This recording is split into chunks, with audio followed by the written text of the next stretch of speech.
You ready to get this show on the road? Let's do it, bro. Sorry for the wait. Sorry for the wait. Oh, good. Welcome back. Welcome back. Welcome back. Welcome back. I'm your host, the one and only Zay B. And today I have with me a very special guest. I'm my guy, Pierce Washington, bro. Welcome, welcome, welcome. It's an honor to be here, bro. I appreciate you. For real. Man, thank you for coming through, blessing the couch, blessing the crib, and coming to have a cozy conversation with your boy. No, absolutely, bro. I mean, I'm looking around at like the art and shit, you know what I'm saying? Like the odes to hip hop, the odes to R&B. It's a vibe in here. Man, appreciate That's beautiful. Yeah. Appreciate it. It's definitely my love. Yeah. I love music. I've always loved music, and then I love art as you can see. Yeah. But yeah, it's just been the things that represent me the best ways, or that remind me of certain parts of my childhood or inspire me. Right. So, but what you been up to, dog? Like, what's been going on? It's been, you coming off a tour. Yeah. I won't say fresh off a tour because it's been a couple. It's been a couple months for sure. That was a great experience. I think all in all, tour was just a real special time to really do the boots on the ground thing. You know what I'm saying? Like, I feel like right now everybody is worried about we need to put out content and we need to go viral because that's what's doing it these days and da. But nothing is ever gonna beat that relationship that you make with people when you get in front of them and do your thing. You know what I'm saying? And I was able to do that in places outside of Texas, places, you know what I'm saying? Being able to go to Philly and it sells out, or going to Chicago, which we talked about a little bit, and that selling out, and being able to go up to New York, you know what I'm saying? Like, these were spots where a lot of people wouldn't know me, but people still came out and they showed love, and it was a different type of experience. You feel me? Yeah. I think. But yeah, it was a learning curve for real. More than anything, it was a learning curve because I was the tour manager. I was the one booking. I was the one getting the talent. I was the one running the books and doing the ticketing and had to do the taxes. So what made you put this whole thing together, yourself? Like, even, Yeah. There's a lot of different pieces to break down, but let's start with what made you start there. Like, start planning your own tour.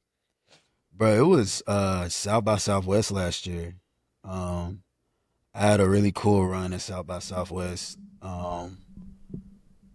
And after that run, I think it was 3 or 4 shows out there, and they were just back to back to back. And I had never done that before. We had a festival, it's a lot of people there, and they're with it. And I think after I did a show with So Far at South by Southwest, the regional manager at the time, she just randomly said, "Oh yeah, whenever you go on tour, just let me know and we'll add some stops to make it make sense." I'm like, whenever I go on, like, what you mean? She was like, that's easy. You could put that together, look at your Spotify, or, if you got 1,000 people listening to you every month in one spot, go there. Like, you know what I'm saying? Yeah. Cool. And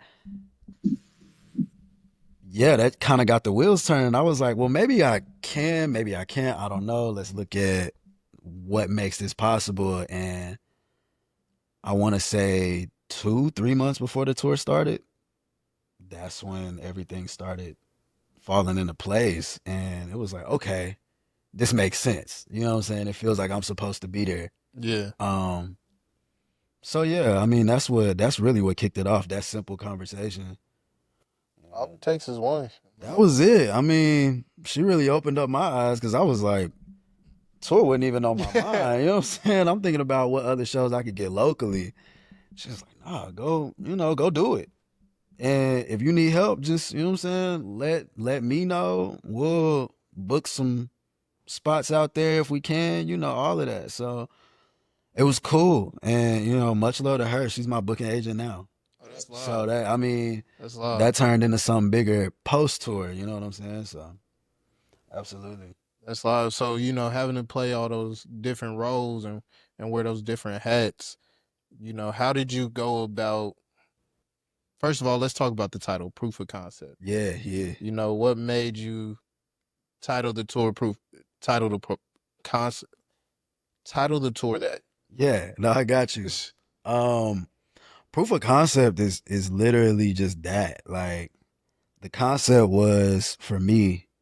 Um, I don't have a bigger social media presence than the next man. You know what I'm saying? I don't have like the biggest numbers, like all of this, I don't know, endorsements, this and that. But at the end of the day,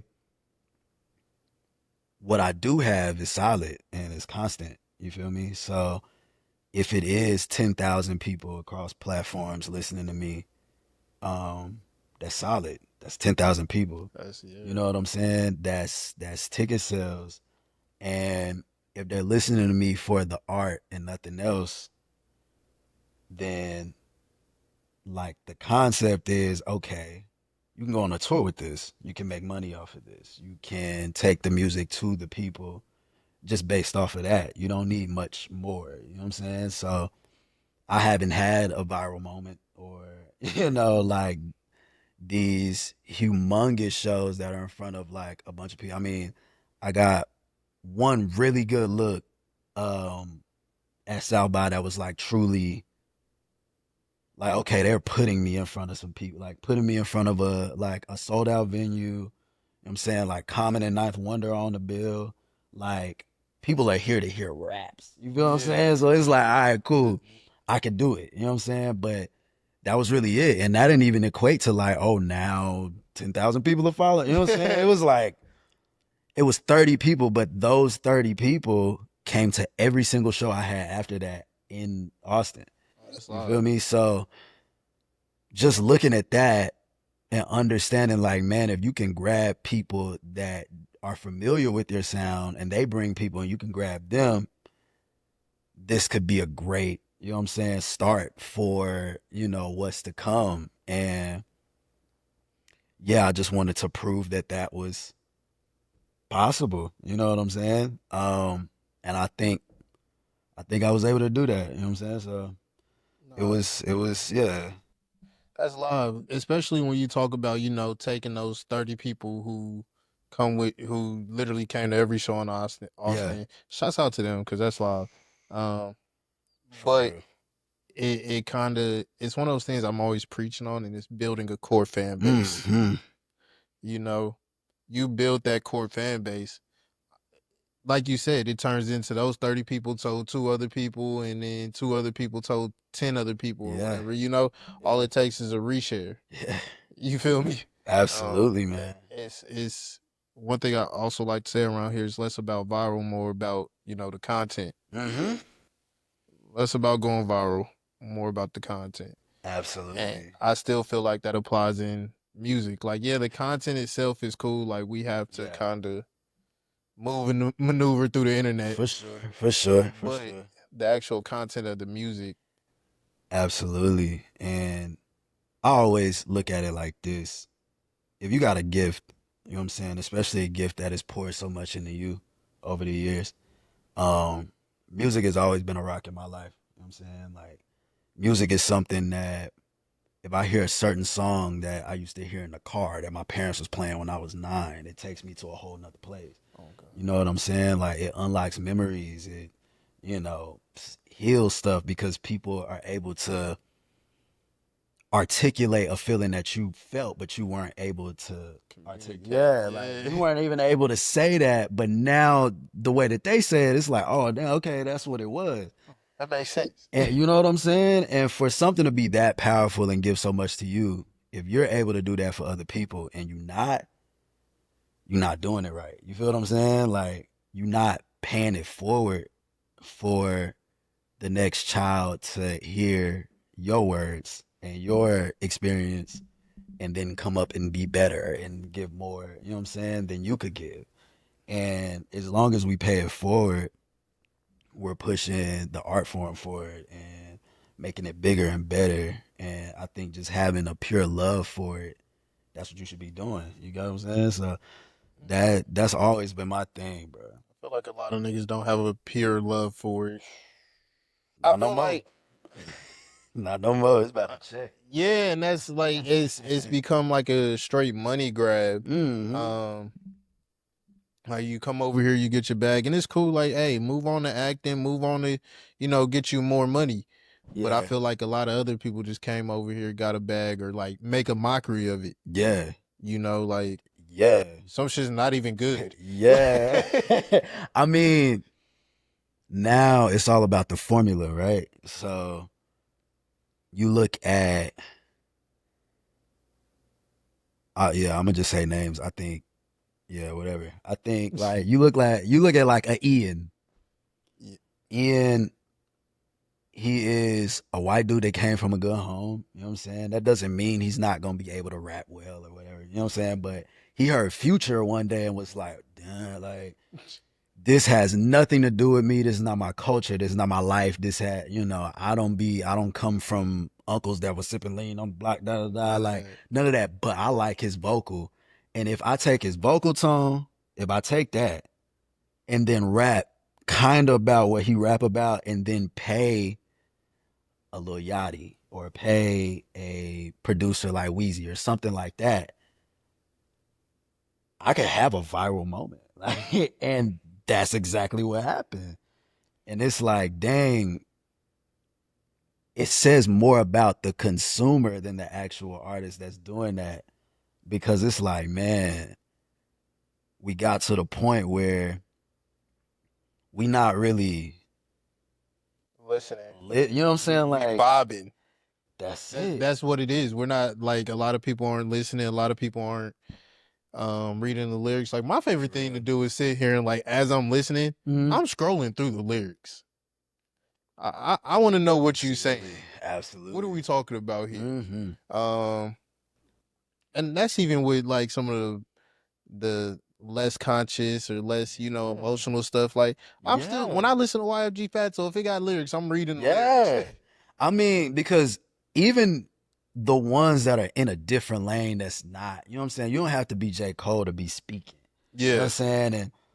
And even and I know a lot of people like I'm a pure fan of hip hop, pure fan of music, you know what I'm saying? So whichever way it go, I'm gonna give it a chance. You feel me? So even listening to this last Playboy Carti album, I know a lot of people's like, I'm not feeling it. What you finna say? Don't piss me off, dog. Look, man, I go in and I listen to the lyrics, I listen to his inflections, and I see how the kids are receiving it. Okay. Now, what he's saying to them and how they're taking it, they're conceptualizing it a whole different way. Because if your ear is tailored to like, okay, when J. Cole sit down and it's a slower beat, you hear his vocal tone, he gonna get into it. You hear timestamp Drake, right? You hear Kendrick about to speak in a spooky tone. I don't know. You know what I'm saying? Like your ear is tailored because of really 2010 and on. You feel me? You hear like, man, we really sat down and we listened to this. You know what I'm saying? Backpack Lupe Fiasco, Kick Push. You know what I'm saying? Like, we really listen to this. And the music was tailored to like, you gotta listen. And then you got like a Travis Scott that was like, this is for vibe. And then you got a Lil Uzi that this is for vibe. Carti, it seems like he's taking that vibe, turned the frequency up to 1,000. like we can't even hear what this frequency is. It's crazy. Sonically displeasing. Bro, I'm telling you, man, it's like it's very different. But I do think when you sit down, you look at them lyrics the same way you would have looked at anybody else's lyrics back in the early 2010s. And you sit there, you try to understand it. I do, and it's like, you know what? I understand why that song "Fine Shit" makes sense to the kids. They like, He spit. I get it because he's speaking their language. You feel me? Yeah. And even like, cause I tried to listen to it. Yeah. Like I really did. I Yeah. went to go listen to what Kendrick had to say. Yeah. I was still displeased in his verse Yeah. too. Like, Yeah, just gave yeah. this man some bullshit to Yeah. get us here. Thank you for wasting my time. Right. But Yeah. but like I listened to it and like I could hear how it's catchy. Like when I'm hearing that back though, Yeah. like that hoe is catchy. Yeah. What else was on? There's a couple other songs like I'm bashing it, but I listened. Yeah. Listened and I caught like some of those. Okay, like I might put this on the favorites. Yeah. I'm still not fucking with this album though. Yeah. This shit's still garbage. Man, I'm not gonna lie. And they've been on me heavy about it. I honestly think because this is me. And I mean, you know, I know niggas can't talk about Kanye these days, but I think No, let's talk about it. I think when Jesus came out, niggas Sonically like, displeased. hell no. But it ended up being one of the most important hip hop albums. It is. Because of what it birthed. You feel what I'm saying? Even 808s and Heartbreaks, I hate listening to that. I don't like it. But it birthed the whole new generation of trap. If you ask Lil Uzi, if you ask Carti, if you ask Travis Scott, what's your favorite Kanye album? They always gonna say 808s and Heartbreaks, RoboCop is my shit. RoboCop is my shit. They always gonna say that.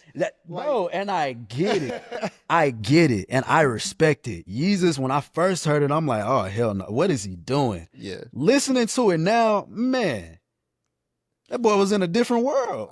So apparently, you know what? This is the second time in 2 days I've heard this. Really? Yeah. So I was over at right on Target. Okay, yeah. And just like you, they asked me one simple question, and it was I can say this because by the time this episode drop, it'll be out. Yeah. They asked me, "Who's your GOAT artist?" Right. And I'm like, "Shit, man, y'all done canceled my GOAT artist." Yeah. Like, you know, without a doubt, that's why I'm like, no, absolutely. Yeah, let's talk about him because his influence and what he's done. Yeah. You can't deny that. No. You have to mention him regardless, no matter how crazy these rants are. Yeah. The out of pocket shit he says. None of Nazi it. chain is crazy. But this is, and people hated me saying this. I think that Bully album, because it hit. I thought it was great. It was amazing. Bro. It was an absolute masterclass of what hip hop is supposed to be. And man, when I heard it, I'm like, this son of a bitch. He knew. He knew, and that's why he made the album like he did. Because he could have made this years back. You feel me? But he knew, like, man, I'm in the middle of saying some off the wall. I mean, the Nazi chant, like, I'm tweaking.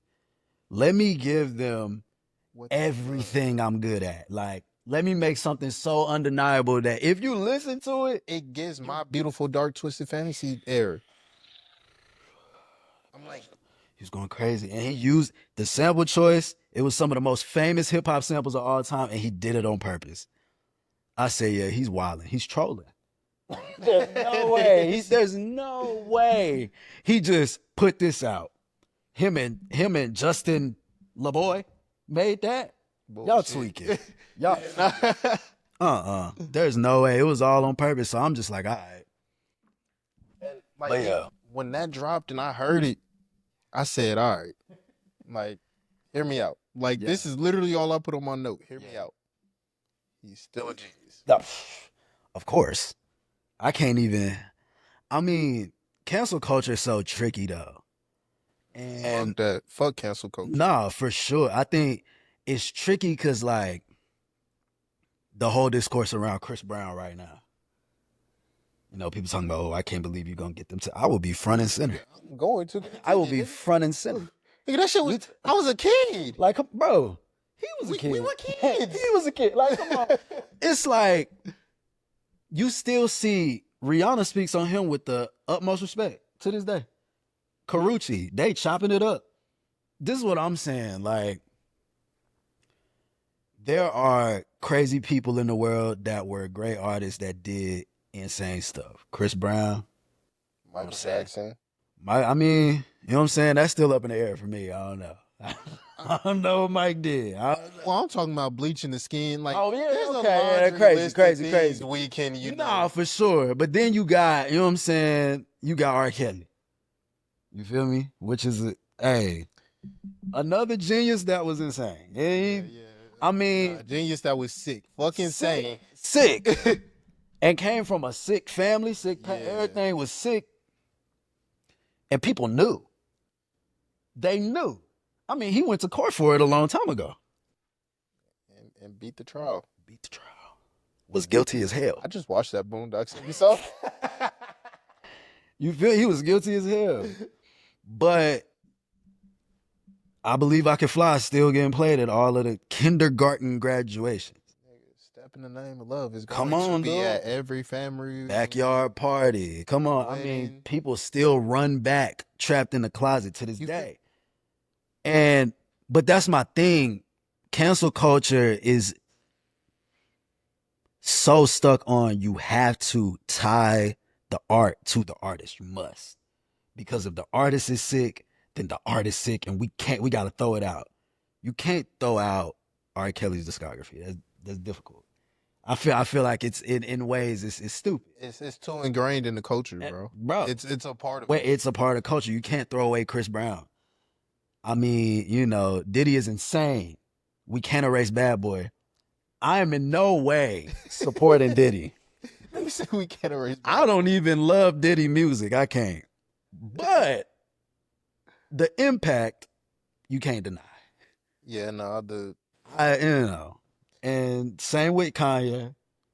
And what we hear about Jay-Z in the next couple of years, we gonna have the same conversation. You think they gonna take Jay-Z down? So they gonna get Jay. They may not got him now, but he got a little too upset when that woman went on CNN and started talking. He got a little too upset. Hey. Y'all was supposed to handle this.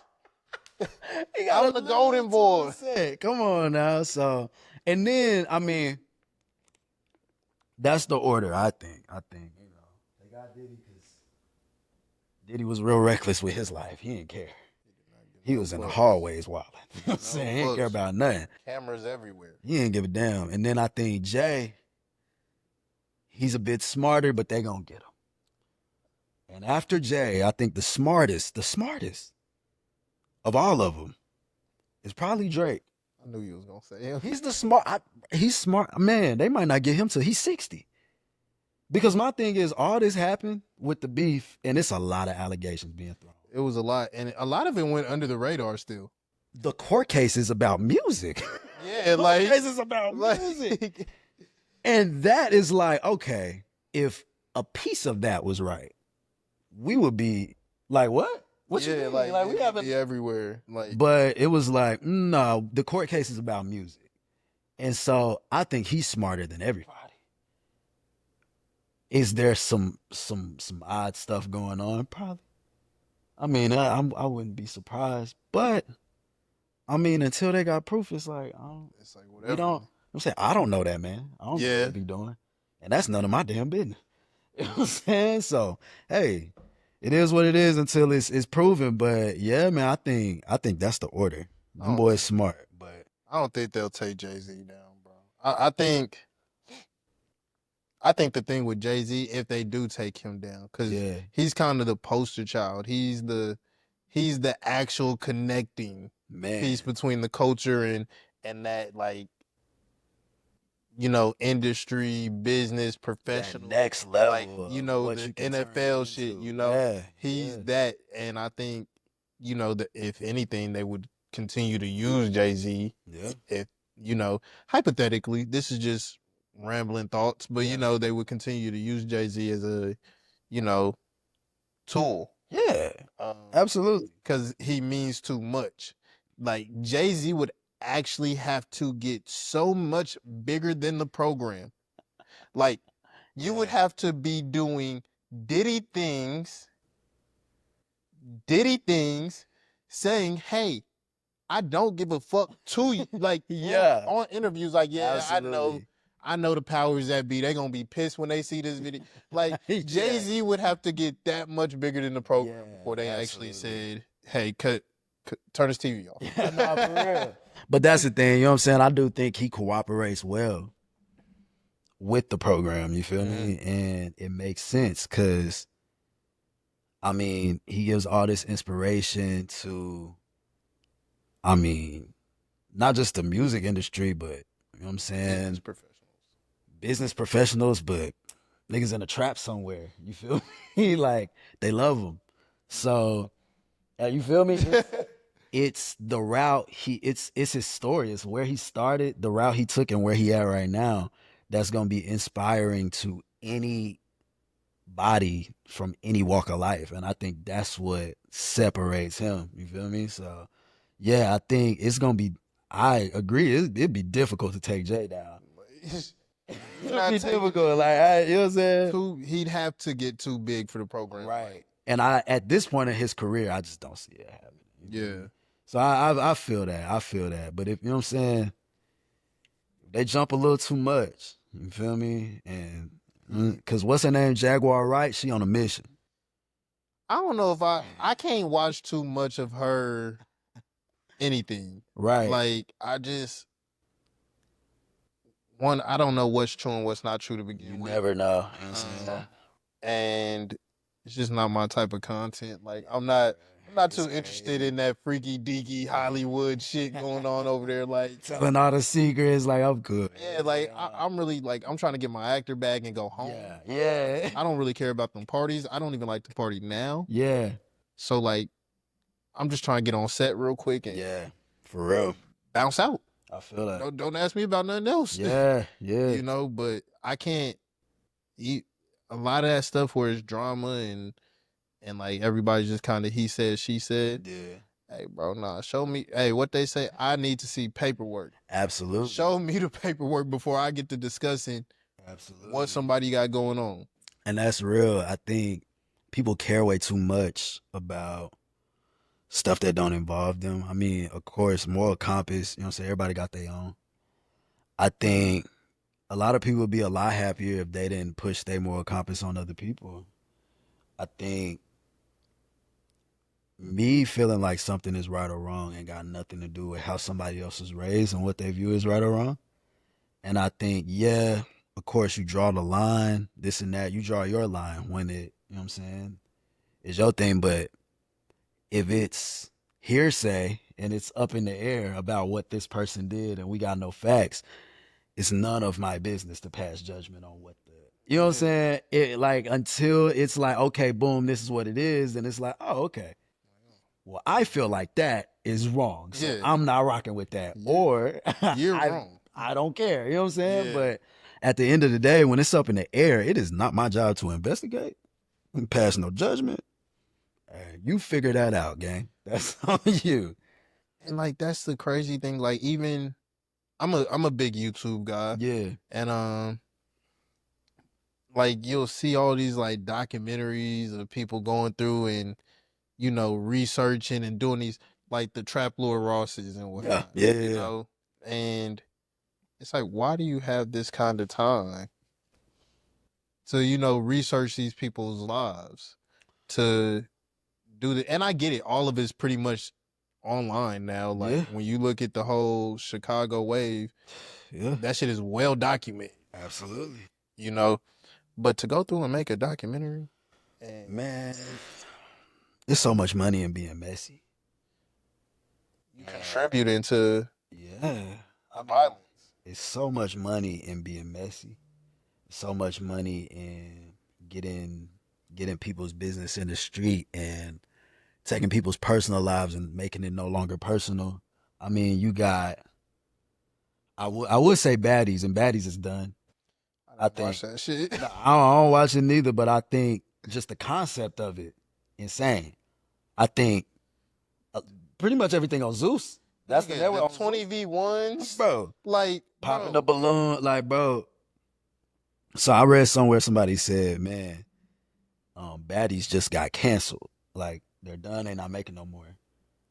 The culture is healing. I said, like that sounds like a win. Absolutely, that's a win for sure. I think we up on that one. When I seen that everybody was hating the Netflix pop the balloon shit, I was like, oh yeah. Absolutely. We good. They will not be returning for a second season. Yeah, I think we are cool. They packed that up. Absolutely. Because why? What are we doing? Like, where's the entertainment? And like, well, I get the entertainment, right? Because some of them hoes started off kind of funny, but Yeah. bro, like we got some phenomenal moments out of Yeah. that, like laugh worthy. Absolutely. But like for the shit that continues on it, you're like, all right, bro. Yeah, it was a cool idea for something quick. Yeah. But when you look at longevity, you get a situation like what's bro's name? Jerry Springfield. I don't know if you seen like how they was talking about how that show got canceled and this and that, but like Jerry Springfield, like it was crazy. Like people got on and Maury and all of them. Oh yeah, you talk about Springer, yeah. Yeah, oh Springer, yeah, Jerry Yeah. Springer. People got on there, they was wilding. But they was like, man, in order to push this, they was getting the people drunk in the back. They was, you know what I'm saying, like really pushing the narrative. Like, you gonna let her do that to you in the back and riling them up before they went out there. And so when they got out there, they got physical. They got you feel active, me? Like, throwing it was chairs. crazy. And when they were like, man, those were not paid actors, like this was happening. And they had to go home and figure out what to do next after they just crashed out on TV. You feel me? Like, them crash outs was not fake. Like, they was really doing that. Nigga, your boss just seen you throw a chair. You're wilding on TV. You got to go back to regular life after that. You're getting fired tomorrow. And You it's know that, like, right? man, a lot of that, they realized like, oh, what's selling is the black stories.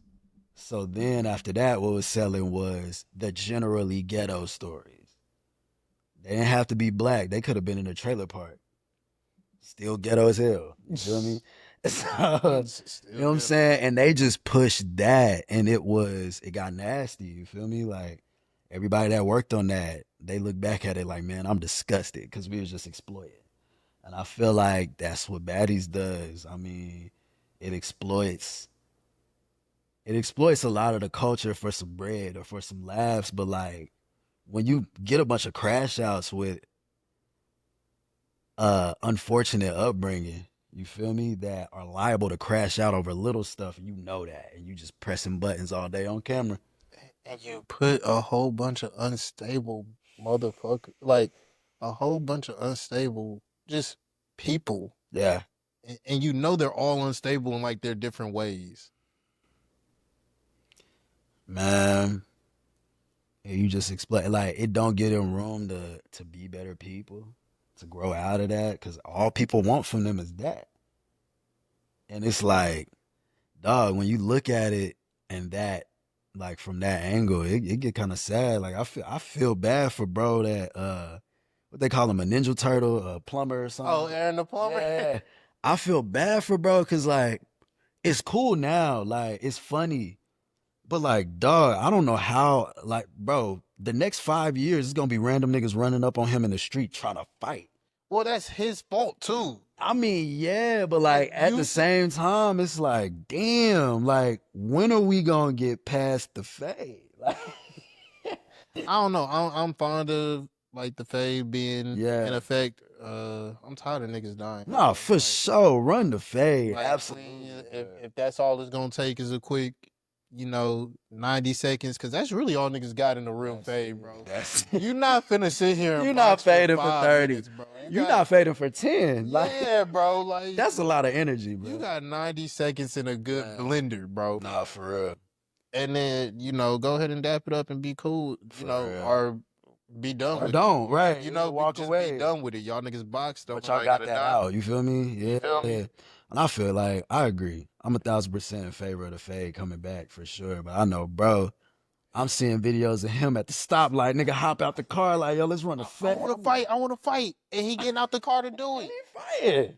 But man, I just know that's going to add up, bro. It got to at a certain point.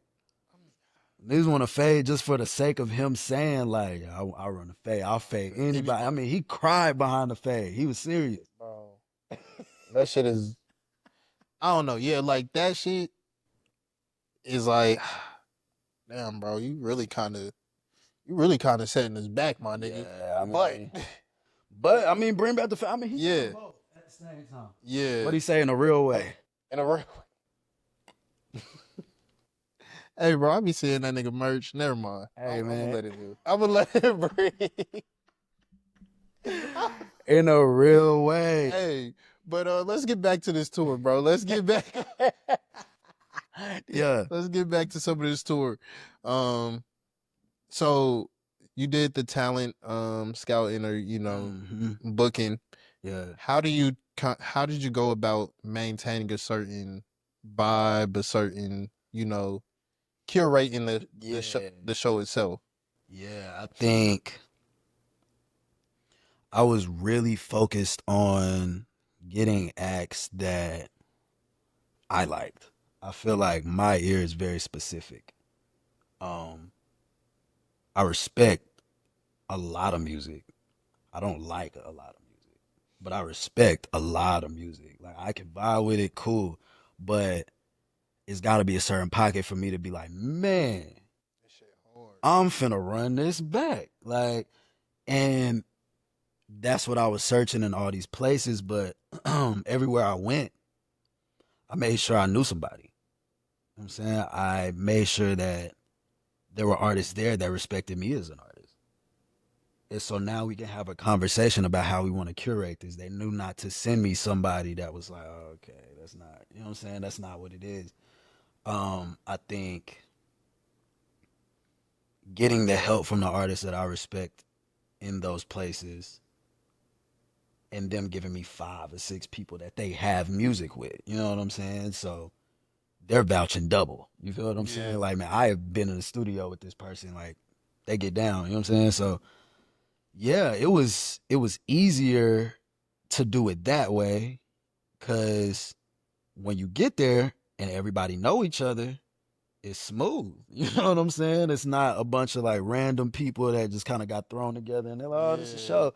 It's more of it's everybody homies. Everybody is excited. Man, San Antonio, every artist stayed for every artist set. Everybody they knew words to at least 2 or 3 songs and was singing that with them. Nah, San Antonio's love.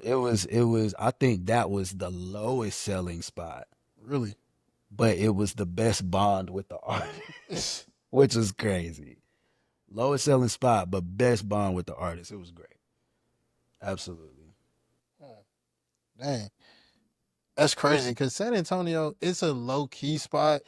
I love San Antonio. Yeah. But it's a very low key spot, and then it's not much of a black culture down there either. Like it's a very small black culture for sure. Yeah, I mean, and there's so many talented artists out there, you know? Who'd you have on that show? Man, we had Calamari from out there. He was great.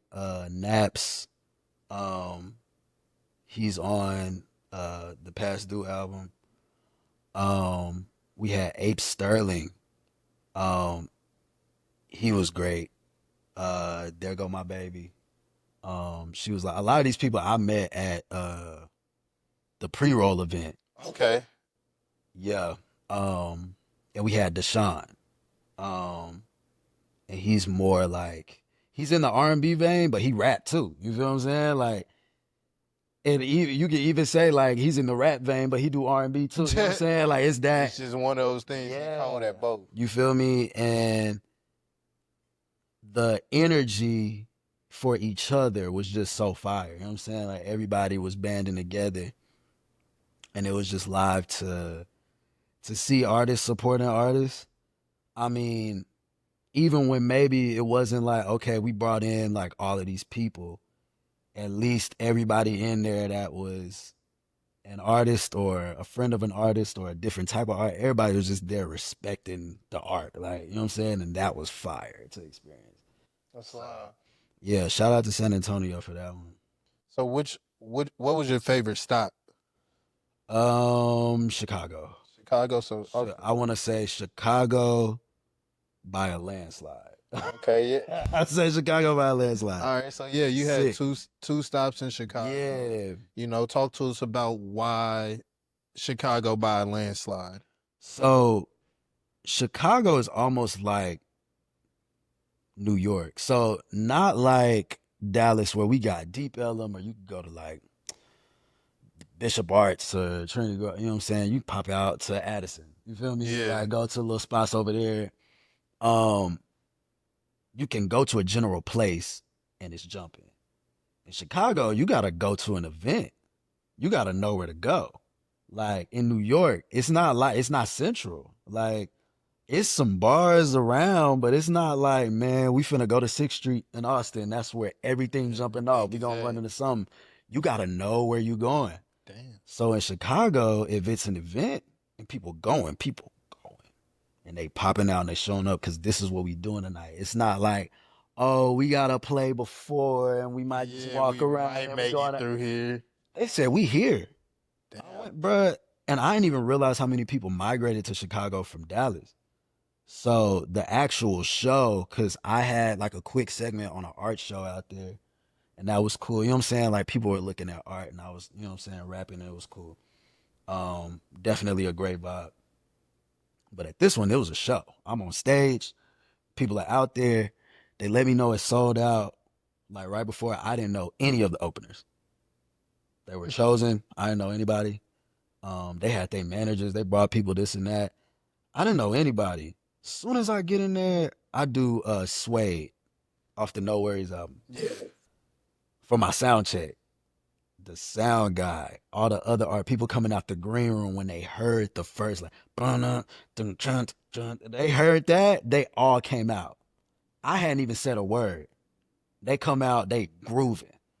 I do the whole song. We ain't even sound check. People just vibing. I'm like, oh, we finna have a good time. We chopping it up. I come out the green room, packed out. Packed out. I mean, not an empty seat in the house, and they are eager to see what's going on. Front row, 10, 15 people. I say, I'm hailing from Dallas, Texas. The first like 10, 15 people in the front screaming their head off. I'm like, what? Where y'all from? So I'm from Oak Cliff. I'm from da da da. I'm like, shit, what are y'all? Why are y'all here? It was like, man, we saw that, you know what I'm saying? Artist from Dallas was gonna be here, so we just had to come. Like we all came. I'm like, dog, what? So one thing I will say Yeah. about when niggas aren't home, Yeah. they are quick to support. Like when they see somebody from home Yeah. out of town or just doing something, they're like, nah, bro, I just want to stay tapped in with what's going on at home, or I just want to support the guys back at the crib. Like, yeah, I live up here. Fire, But bro. that's the house. It was sick, bro. I didn't even know them, and they was like, yeah, we looked up your music and we vibed with it for a minute. They are reciting words with me.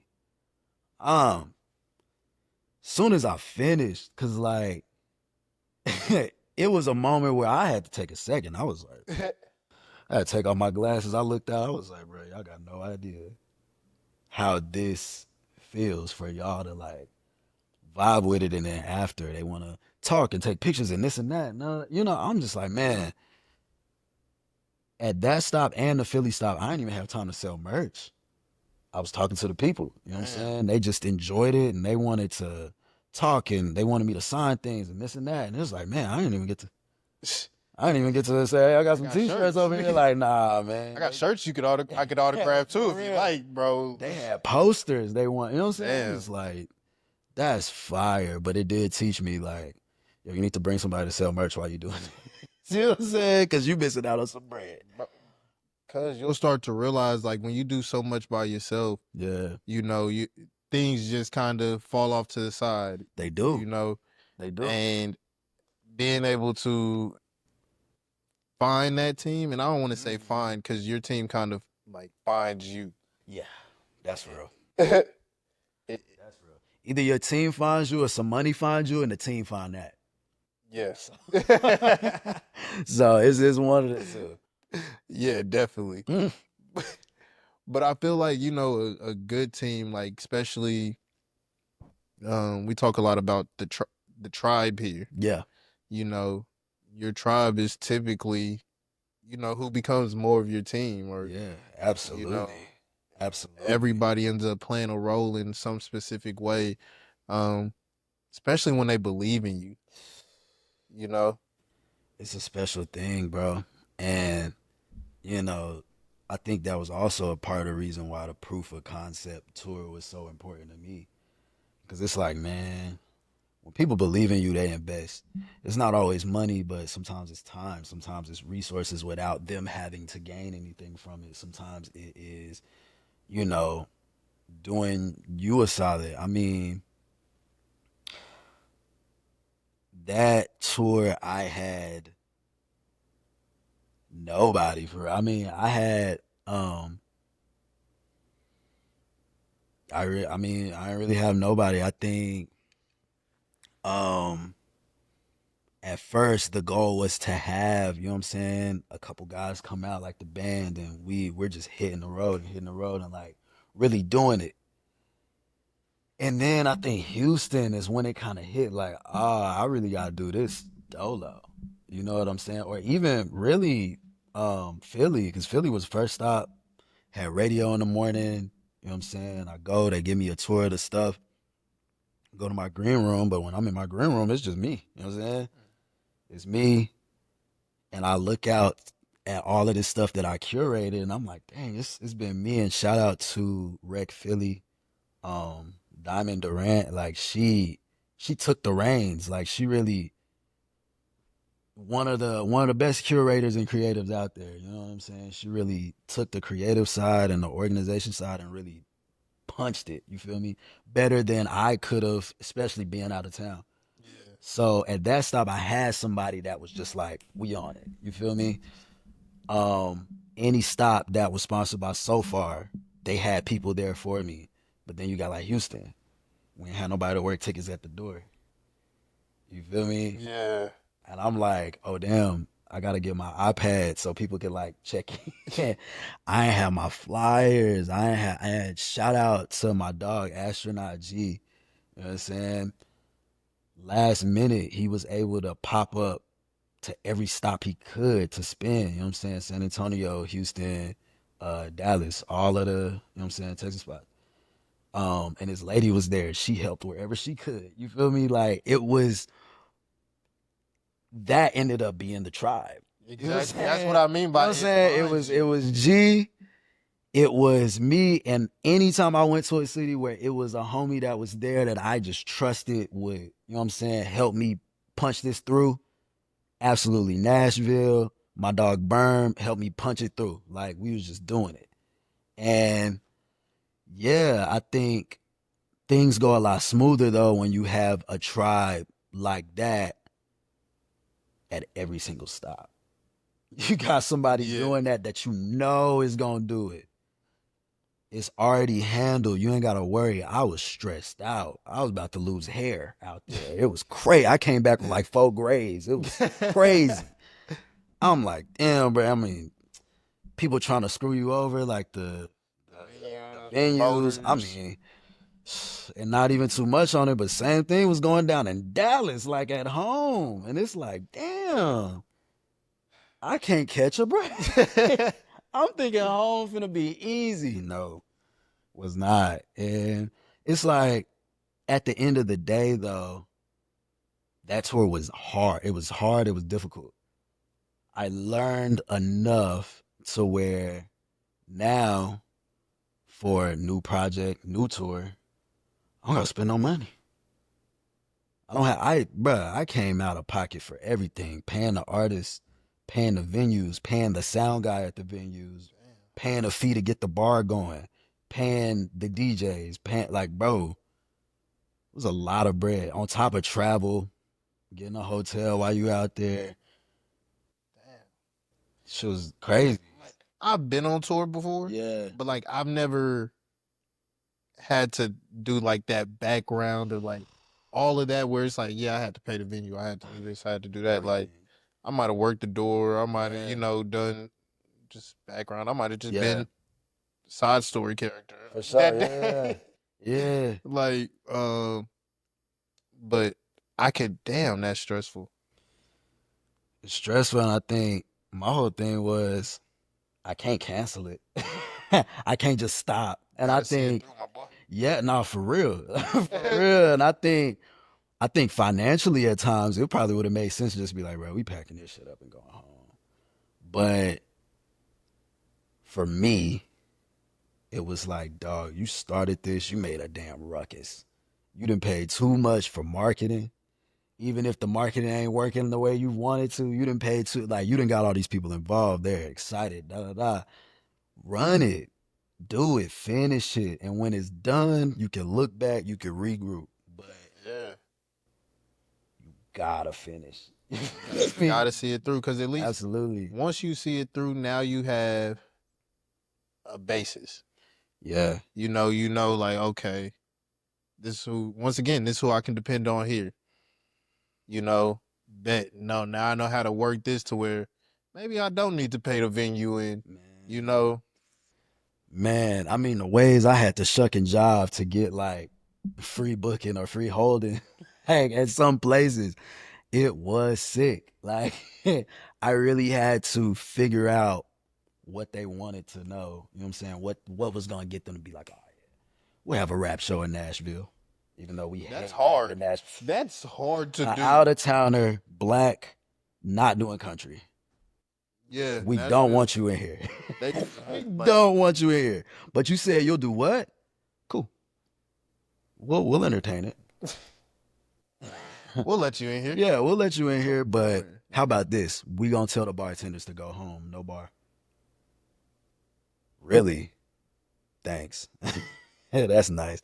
People leaving out the show to go next door to get a drink and then come back. I'm like, dog, y'all are ruining it. And like you lose money. Like Absolutely. they lose money. That was not very. It was. They was proving a point, bro. You know. They was Hey, proving don't a come point. down here again.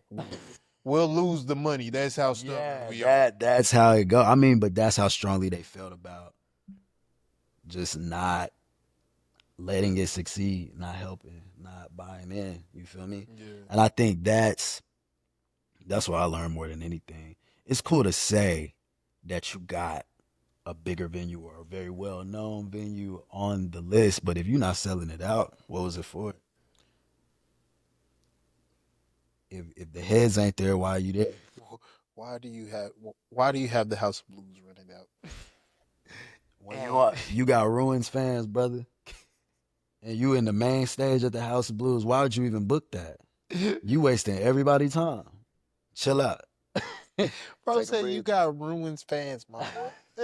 Like that's how many people, and that's the thing. It's so much bread in selling out Ruins or selling out Double Wide. Like, and that's one thing I wanted to say, because like as much as I'm laughing about like Ruins fans, like it's just funny to hear it put that way.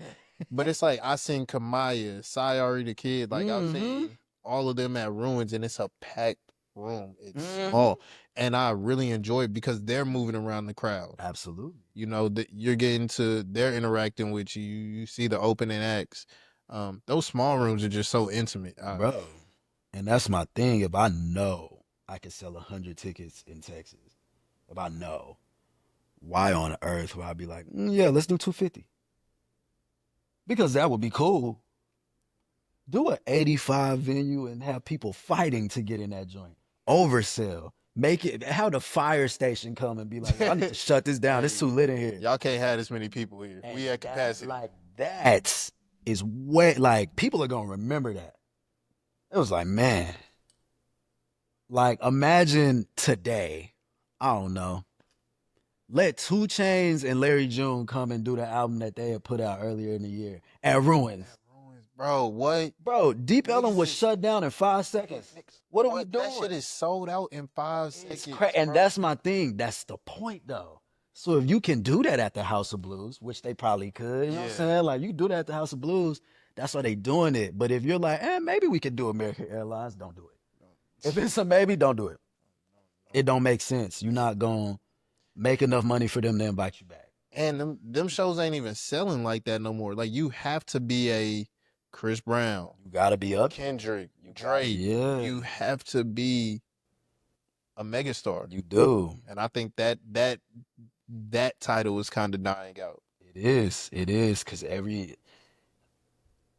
don't nobody really care about longevity no more. It's what's cool. And I think like right now, you got a lot of people like You got the Cash Cobain. You know what I'm saying? You I got fuck the with them. look for sure, for sure. Just like everybody fucked with, you know what I'm saying? If Timbaland made the same music he was making in '03, or the same music he was making, if he continued to do that his entire career and didn't change with the times, right now it'd be like, Yeah, but like I'm you over know, you. it's cool. But when it's so different and it doesn't have space to evolve, it's like super now and a lot of people copy it. It's for Yeah, now. It gets a little worrisome because it's like, damn, what you gonna do next?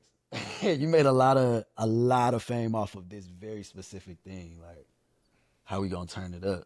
How we yeah. gonna It's like, change it? You know? what do you do now? Yeah. It's like a lot of like that New York scene ended up like that though. Like when you look Yeah. at those drill rappers and Absolutely. like a lot. Look at Fabio, nigga. Like, Yeah. Died down. like quiet. It died down. Now it's sexy drill, and then the next thing I don't know, Right. but it's not built for longevity. It's built for fame for sure. It's built for the party that's cool, but the party change every day. Niggas going to the club in Nike Shocks right now. What is going on? They got phone posits on the shelf for $120. What is happening? They selling Carmines for $75 at Foot Locker. What is happening, bro? The game changed a lot. Bro, a lot. Cause hey, while we talking about clothes and shit, Yeah, one thing I'm really mad made a comeback yeah. is jean shorts. I'm not gonna lie. I've been contemplating jean shorts for Oh God. maybe 3 years now. I went ahead and got a pair of them joints. Let me tell you something. Let me tell you something. This last festival I did, the high school kids came to the set. They watched the whole thing, caught a vibe, all that. I stepped off the stage. The guy came and he said, I waited for you to finish your rapping to tell you that I really fuck with your fit. And then he took a picture with me and left. That's all he wanted to do. And Bro, it was the jean shorts. That's what got him. That's bro, what got him. I commend y'all, bro. You feel me? Yeah. I commend y'all. Yeah. But you're not gonna see me walking around in them hoes. Like, I'm sorry, it's something Yeah. about them. Like I'm seeing girls walking around in them. Right. I'm seeing Right. dudes walking around in them, and I'm just like, these shits are ugly. Like, Man, I feel it's easy to fuck them up too. Like, and maybe that's what it is. yeah, it's Like, easy to fuck up. I don't, I didn't like them when we was kids. I hated them. You know, like, Fucking Mark Echo and shit. Like, South Pole. You know what I'm saying? Jean shirts. It was not hard. bro, I'm not Not trying hard. to. Like, I'm still trying. I'm trying to wrap my brain around, and it may just be my sense of fashion. Yeah. You know, like everybody has their own thing. Yeah, yeah, yeah. I'm more of a cozy wear. Yeah. I don't even wear jeans. Mm. Yeah, you gonna catch me in some jeans, some humongous. I mean, Yeah, them hoes are like parachutes. I'm not gonna lie. I mean, I'm nice and baggy, cozy nigga, bro. Yeah, Breathable. yeah, I feel that. Man, it'd be too much fabric, gang. Them joints. But I don't know. I think my sense of fashion has changed so much over the years, bro. I don't know. Definitely. I don't know. And I feel like it's cool to evolve. Like, Hell yeah. bro, I used to wear like the Bill Cosby sweaters. Yeah, yeah. Like I used to be able to pull them hoes off. Yeah. And now like I'm more of a sportswear, Yeah, yeah. lounge, cozy, I feel that. sneakers. I feel that. I don't really want to do much else. Like I call it my Yeah. unfits. Yeah, You yeah. know, like Yeah, bro. I mean, lately I've been switching it up myself because I was really in a lot of formal wear, bro. I was outside in trousers, and I mean, I still pop out in loafers. I'm not gonna lie, y'all been killing the loafers. I've been. I don't know if I could do it, but y'all been killing the loafers. Hey man, I love the loafers. I like when they do like a weird twist on them. So, you know what I'm saying? I got a couple pairs of like just regular black ones that I stomp out in, but I really be in the Doc Martin loafers all day, always. I'm always stepping in those. But yeah, bro, lately, I don't know. I think as I like do more shit like piercings, more tats, more this and that, like going a little bit crazier on jewelry, wearing more rings, more of this, you know what I'm saying? And getting the grills and putting on frames. Like I think that is what I seen my uncles do. You know what I'm saying? They had the gold nugget on the pin, you know what I'm saying? I need one. You feel Come me? on, man. Like they had the one gold, you know what I'm saying? Like right, man, and it was fire. I was Bro, like, yo, I think I'm stepping into that definitely. right now. I Yeah. want I want my fangs done Yeah. with like a red ruby in them, Yeah. like the Fire. red and gold outlined around them hoes. Fire. Mine right now is the white gold with an opal in there. That's my every single time I'm popping out. I love that one. Love that one. And I got an emerald and a two-piece gold. And that's fire too. I just love the jewels in there, bro. Like it give that extra pop. Yeah, Yeah, it's fire, bro, bro. that's crazy. Yeah, yeah. Nah, it's crazy because like you said, when you look back on what your uncles and your pops and them was doing, Yeah. um, bro, I rock Kangol bucket hats. Word. Yeah. You know, because Yeah. my uncle he used to rock the Kangos that you flip back. Yeah. You feel me? Yeah. Like I'm like, damn, that's fly, but you not finna catch me looking like a real old Right, nigga. right. But a bucket hat, Yeah.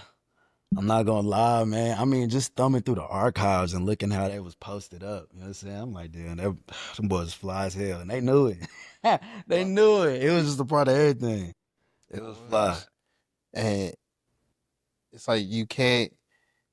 I don't know. I feel like in my own right, in our own rights, like we're Yeah. doing that. Yeah. Like Absolutely. without a doubt, like my OGs, they will look at me and be like, "Damn, bro, you doing Yeah. things like we ain't even know." Absolutely. Yeah. Like even when I used to play the game with them a lot, Yeah. and then like I just got busy. I don't even like this is an expensive ass YouTube machine now. Yeah. Like, Yeah. For sure. but you know, they like my cousin. He like, damn, bro, I just see you out there living. Like, live, young nigga, live. No, it's real. Like, I got no kids, I got 2 dogs. Man, look. You know what I'm saying? I think because with my peoples, bro, I think they were able to figure out credit and money and all of this in their late 50s. That's when they figured it out. It was like, oh, okay, we got good credit. We could do that, this and that. But they weren't able to have that when, you know, we was kids, and you know what I'm saying? Me and my siblings, you know what I'm saying? So it was difficult, you know what I'm saying? A lot of times I think now, cause me, you know what I'm saying, I got a little one, he 2 next week. You feel me? And them getting to see me like not just provide or have a stable job or whatever. Cause my 9 to 5, I'm a software engineer. Damn, I'm trying to get to your level. I've been doing that for years, bro. Like, so it's like, Y'all hiring? you don't want this job. I'm trying to get the fuck up out of there. But yeah, bro, like them seeing that, but them also seeing like, damn, okay, he's following his passion as well. But you still like they still see me being a dad and being there, and you know what I'm saying? Cause my tour only Friday through Sunday. I gotta be at the crib. You know what I'm saying? I gotta be at the crib. I gotta take him to school. I gotta, you know what I'm saying, to his little daycare. I gotta see how his day went. I got, you know what I'm saying? I gotta be there. You got it. Because especially with a little one, like little, you don't get none of that time back, bro. Like none of it. So I got to build like how far things are going around that. And it is like having 4 damn jobs full time. Always. So I have a lot of questions. Yeah. But and it's really not a lot of questions. Yeah, It's yeah. like with him being 2 and you're like when he's on the way, you're like in the thick of your career. You feel me? Like you know, back on track. you For feel sure. me? You in the mix. And Yeah. you know, how did you kind of prepare for that balance? Or like or was it just like shit, learn as I go? Like Man, I honestly think at the time it was, man, I ain't never been this far with music ever. Like at that time, I think right before he was born, the first version of Past Due came out. Yeah, like a couple months right before, and the singles was doing like they was doing numbers that I had never seen before. You feel me? And it was just like, all right, this is cool, this is moving. And then I got booked for like 15 shows. And I remember every time I like go to sleep, you know what I'm saying? I say my prayer, you know what I'm saying? Pray over the baby. A lot of times he come to me in a dream. You know what I'm saying? I remember like 2 days before he was born, he was like, yo, I'm gonna be here on Wednesday. That was a whole dream. 2 seconds. Yo, I'm gonna be here on Wednesday. I hope I try like I will be here on Wednesday, so clear your schedule. Take off of work that day. I'll be here on Wednesday. Man, Wednesday came. I done packed the bag. I'm talking to his mom. Hey, yo, you ready? Because we finna go to. She's like, what are you talking? I'm like, we go. Pull right up that night. He was there. You know what I'm saying? But like, I think more than anything, that let me know if being a dad was not going to serve, or if it was going to interfere so much with my passion, then my passion would not work. If my passion was what was supposed to supersede my life and I wasn't supposed to have a child, I wouldn't have a child.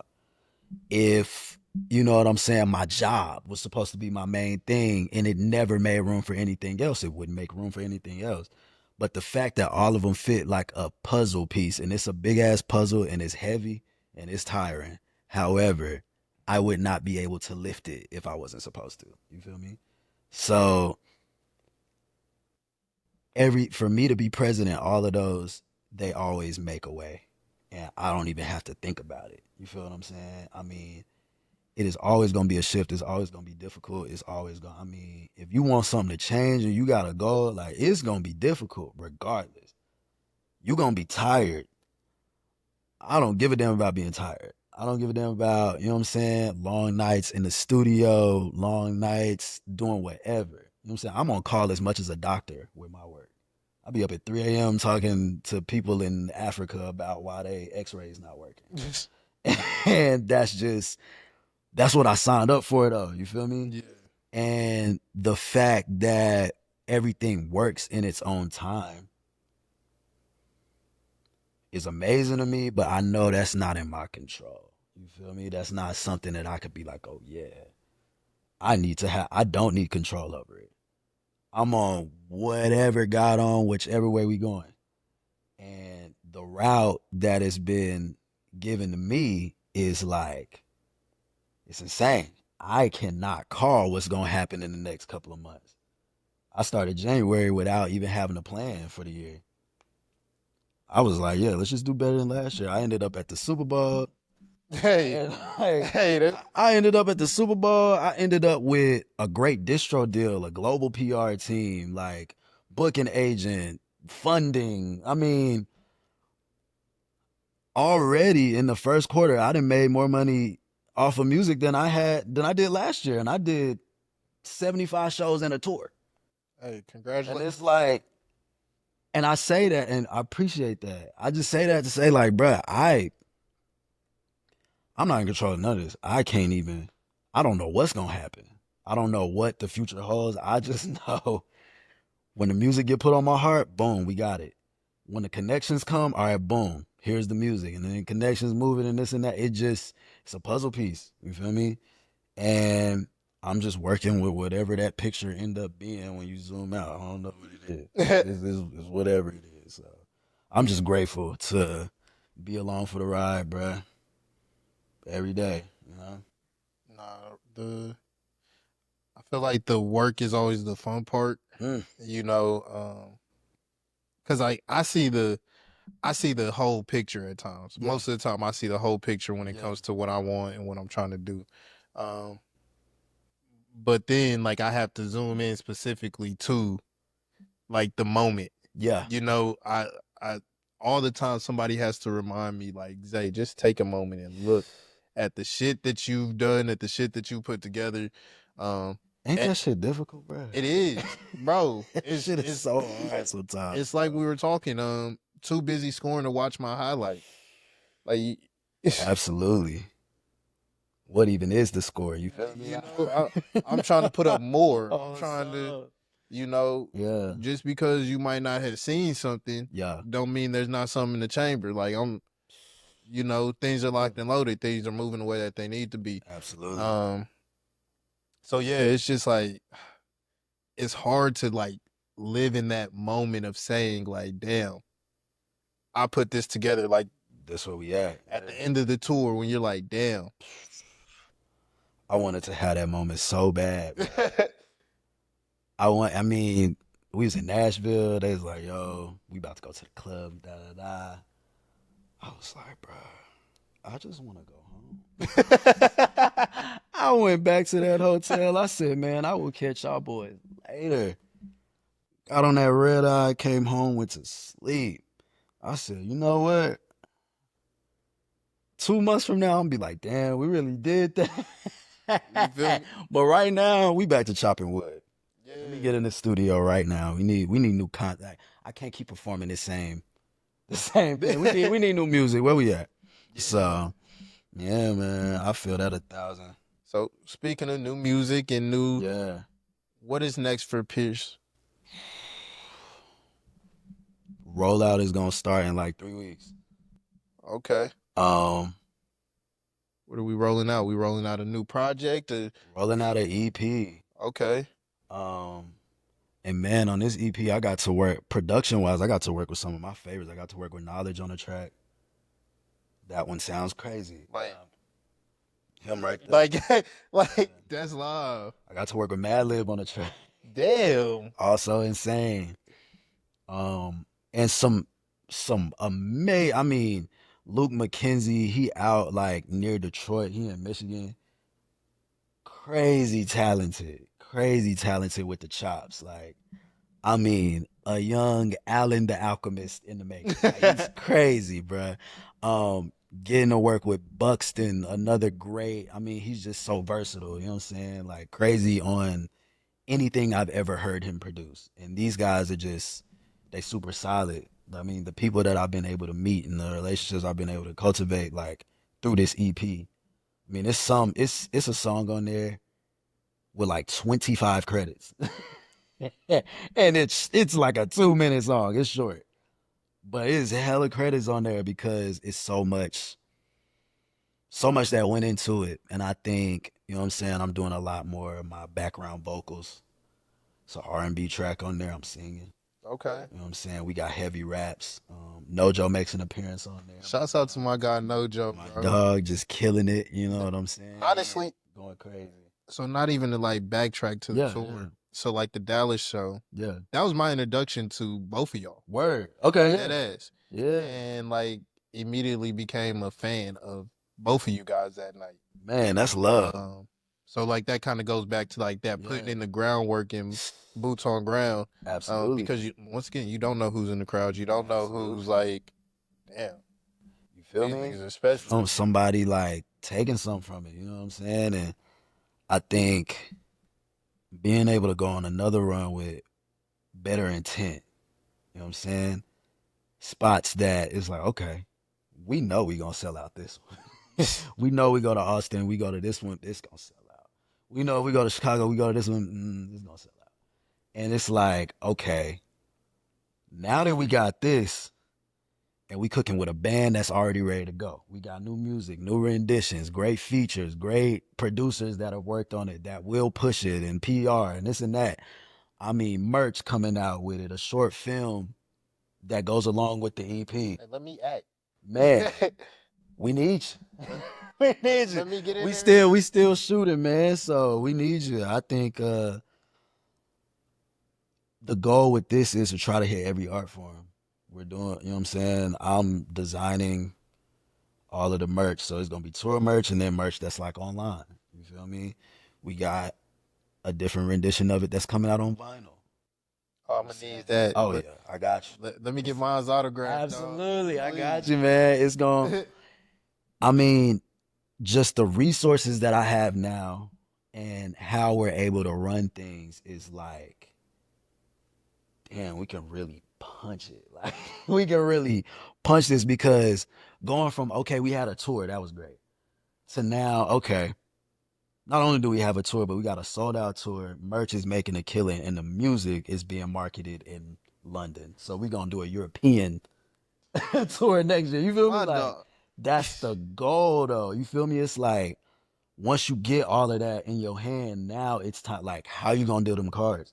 You feel me? And I think what I've been doing lately, because the EP already turned in, Okay. singles turned in, everything turned Do, in. do we get the title here? Or you holding out still? I get a title. The title is Folklore. Folklore. Folklore. Lore. Okay. It's it's family. You feel me? Like them folk tales that you know what I'm saying. Grandfathers and them used to tell about their origin story. You know what I'm saying? Like, you gather around. You know what I'm saying? You know what I'm saying? It's Christmas time. It's a family cookout, and they just talking about how your uncle was a little knucklehead when he was. You know what I'm saying? All that. Then you start looking at pictures. You Like, feel me? And it's like okay, folklore, which is funny enough. Like I think that's a title like a Taylor Swift album, something like that. I think it's Taylor Swift. But I feel like folklore and like folk music, which are like tales of the old or whatever, I think that was something that was assigned to like white artists or assigned to like, I don't know. I think folklore is some of the most important things in the black community. We just don't call it that. nah, yeah, we don't call it We don't call it that. but But we like, definitely have it. We bruh, it's the I go on to say no other culture in America got a deeper one than us. yeah, nah, and I think the way our folklore go now, Yeah, and the way it'll be presented is through platforms like this, through mediums like this, absolutely. uh, where you get to tell those stories. Yeah. You tell them stories that shaped you. You feel me? And you know what I'm saying? It's funny to think that one day I'm gonna be talking to my kids like, yo, when I Back in my heyday, back in my day, this is the run we was on. Y'all don't know nothing about that, this and Yeah. that. But like when I realized, like, damn, you're living those times right now. You're living them times that you're gonna talk about right now. You better make a scene. Cause what you gonna show up to the cookout with a bad story? You better go, hey, go hard, succeed, while out. Like you know what I'm saying? story. Have your story because at the end of the day, I want my stories, my folklore. When it's time to turn into that, I want it to inspire. Yeah, no. I want them to be like, damn, okay, this is what you did, and this is, you know what I'm saying? I could do it better. Absolutely. That's you know what I'm saying, that's the goal. So yeah, man, it's folklore and it's a good amount of stories on there. Storytelling in a different way. We got some R&B, we got some headbangers, we got some alternative. A little bit of everything. It's a quick one. It's only 15 minutes. 15 minutes, 15 minutes, six 7, tracks. 6, and we got some of everything. So, do you Yeah. do like the two songs in one, or is it just like 6 tracks, 6 different vibes? Yeah, 6 tracks, 6 different vibes. pretty much. Yeah. Okay. This is 6 tracks, 6 different vibes. We switch it up on one of them, but it's still that's more of a switching it into the next one. But yeah, man, it's stories and it's great to get that feeling and it's great to I want people to look at the credits and be like, "Oh damn, so this is where XYZ was and this is where these people were." I want people to feel that. I want people to look like a blessing to have two Layla Hathaway vocal samples in two different songs. Like, come on. Like hey man, I'm so excited. Like I nerd out about the production on this joint. When the drop down? Like, hey, look, I'm getting greedy. I'm like, so when we dropping, the rollout started 3 weeks. Like, Yeah, man. I mean, the dates will be soon. The dates will come out soon. But man, I won't be too greedy. nah, I'm excited. I think this is probably my most intentional body of work. I take that back. I think Past Due the Deluxe was my most intentional body of work. I'll say that. This is probably my intent from the standpoint of, damn, you got all these resources. How are you still gonna punch it? How are you still gonna make it you? But how are you gonna make it sweet enough to hit somebody's ear? They only gotta listen pretty much 2 minutes a track. It's quick, and you could still, you put a visual with it. You could still like, boom. How do we punch this? And I think this music is almost cinematic. Like, you can put a video with it. You can put it on a commercial. You can do sync licensing with it, and that's why things were chosen a certain way. You feel me? So yeah, man, I'm excited about it. Folklore it'll be out. I'm excited about it. Yeah. That's good, bro. I'm excited. I'm excited to hear it. I'm excited to get a vinyl. For sure, yeah. I'm gonna need that. I gotta replace my vinyl player. My shit broke. I know, I feel you. Mine went out. Yeah, bro. And I got a nice little collection, but I don't be listening to nothing. nothing now, bro. Like Yeah. all of this. And bro. that's become one of my favorite hobbies though. Like just being able to, collect and keep some. I got even like I can't wait to add yours. Like that's Billy White's yeah. back when That was back when you was Spike. yeah.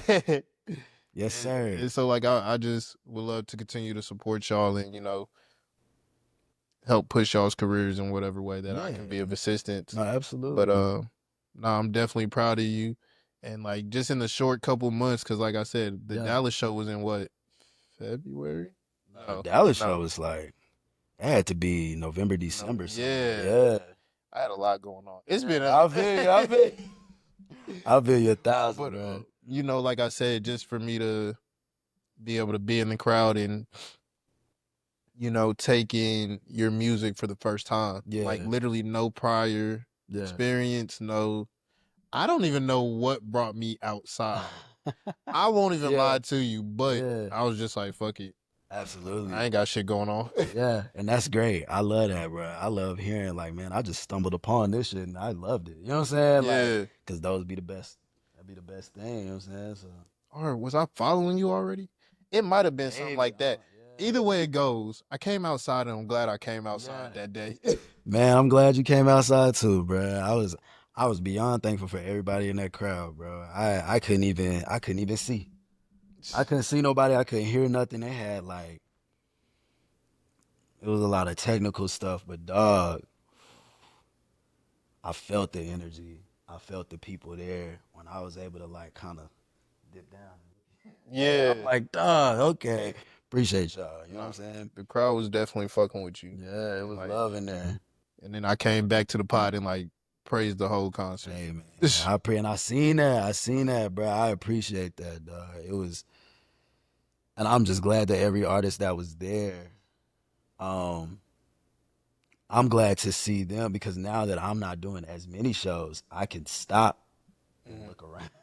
And see what they got going. Man, Lexay going on a hell of a run right now with shows. Kia Abdul going on a hell of a run with shows right now. Scutino, hell of a run with shows right now. So I am beyond excited to see them continue to punch and go crazy. You feel me? So yeah, bruh, I'm just, everything going not necessarily according to plan, but how it's supposed to go, and I'm grateful. You feel me? So absolutely. For sure, man. Well, I think that's about our time today, my brother. For sure. I'll let you go ahead and run your outro. Let the people know where to find you, how to find you, where to get your music from, and all that good stuff. Absolutely. My name is Pierce Washington, Dallas-based rapper, producer, engineer, overall artist. I do like graphic design if y'all need that too. You know what I'm saying? Get at me. But yeah, you can follow me at Pierce Washington on anything. And then the music is on whatever streaming platform you listen to. Any of them. It's there under Pierce Washington. Check me out. Be on the lookout for something new, something coming up. And I hope to catch y'all at a show or in the street. You know what I'm saying? Anywhere. I love, you know what I'm saying? I love the people. So, yes, sir. I appreciate you for having me on, G. Appreciate you for coming through. Absolutely. Once again, just grateful to have you come through, bless the couch, have a cozy conversation. Oh, absolutely, man. Yeah. And, On that note, I'm your host, the one and only Zay B. Um, you know where to find us each and every week. The OTG Podcast, wherever you stream at, wherever YouTube, Spotify, the videos are there. Um, all that fun shit. You know, yeah, and this was an episode of Cozy Conversations. Um, I thank each and every one of you for tuning in. I thank you for being here. And once again, tell a friend to tell a friend. This should have never end, and we'll catch you on the next one. Absolutely. Peace That's out. fire.